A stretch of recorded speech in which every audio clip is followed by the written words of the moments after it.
పోలీసులు సుప్రీంకోర్టు ఆదేశాలు పాటించారు. పెద్దారెడ్డిని ఎట్టకేలకు తాడిపత్రికి తీసుకెళ్లారు. అంతా బాగానే ఉంది. మరి ఖర్చుల లెక్కలేంటి? పెద్దారెడ్డిని పోలీసులు తాడిపత్రిలోకి తీసుకెళ్లడానికి ఖర్చులకు సంబంధం ఏంటా అనుకుంటున్నారా? అవును, మరి సుప్రీంకోర్టు ఇచ్చిన ఆర్డర్స్ లో స్పష్టంగా ఖర్చులు చెల్లించాలని ఉంది. ఇదే ప్రస్తుతం పెద్దారెడ్డిని పోలీసులు అడుగుతున్నారు. నిన్నటి వరకు ఊళ్ళోకి వచ్చేందుకు గొడవలు జరిగితే ఇప్పుడు లెక్కల పేచీలు మొదలయ్యాయి.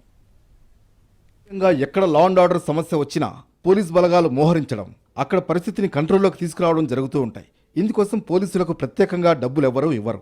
యథావిధిగా ప్రభుత్వమే భరిస్తుంది. కానీ తాడిపత్రిలో మాత్రం పరిస్థితి ఎందుకు భిన్నంగా ఉంది? ఇక్కడ ఏం జరిగినా వివాదమే కదా. అందుకేనేమో ఇప్పుడు పోలీస్ భద్రత ఏర్పాట్లు కూడా వివాదం రాజుకుంది.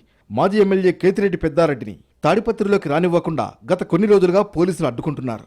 మున్సిపల్ చైర్మన్ జేసీ ప్రభాకర్ రెడ్డి పెద్దారెడ్డిని అడ్డుకునేందుకు ప్రయత్నిస్తూ ఉండడం, లా అండ్ ఆర్డర్ సమస్యతో పోలీసులు అడ్డుకోవడం గత 15 నెలలుగా సాగుతోంది. ఈ విషయం హైకోర్టు వరకు వెళ్లినా ఫలితం లేకపోయింది.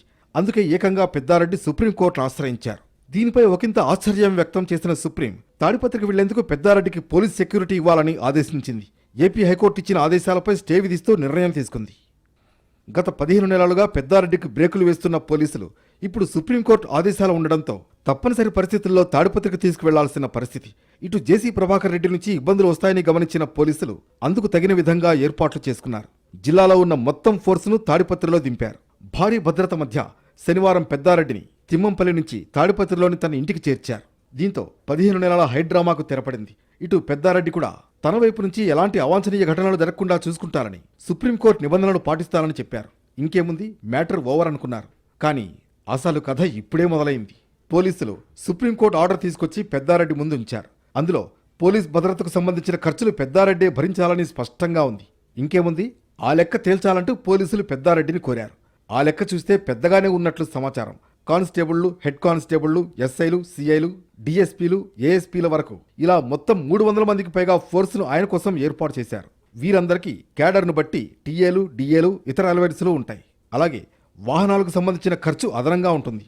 కోర్టు ఆదేశాల ప్రకారం ఈ ఖర్చంతా పెద్దారెడ్డి భరించాల్సి ఉంటుందని పోలీసులు చెబుతున్నారు. కానీ దీనికి పెద్దారెడ్డి అంగీకరించడం లేదని తెలుస్తోంది. అసలు ఎంతమంది పోలీస్ బలగాలను పెట్టారు, ఎక్కడెక్కడ మోహరించారు వంటి వివరాలు ఇవ్వాలని కోరుతున్నారట. నిన్నటి వరకు తాడిపత్రిలోకి ఎంట్రీ ఇవ్వడం ఒక వివాదమైతే ఇప్పుడు పోలీస్ ఫోర్స్కు సంబంధించిన ఖర్చులది మరో వివాదంగా మారింది. ప్రస్తుతం సీఎం చంద్రబాబు పర్యటన సందర్భంగా పెద్దారెడ్డిని తిరిగి తిమ్మంపల్లికి పంపారు. ఆ తర్వాత ఆయన మళ్లీ తాడిపత్రిలోకి వస్తే పరిస్థితులు ఎలా ఉంటాయన్నది చర్చనీయాంశంగా మారింది.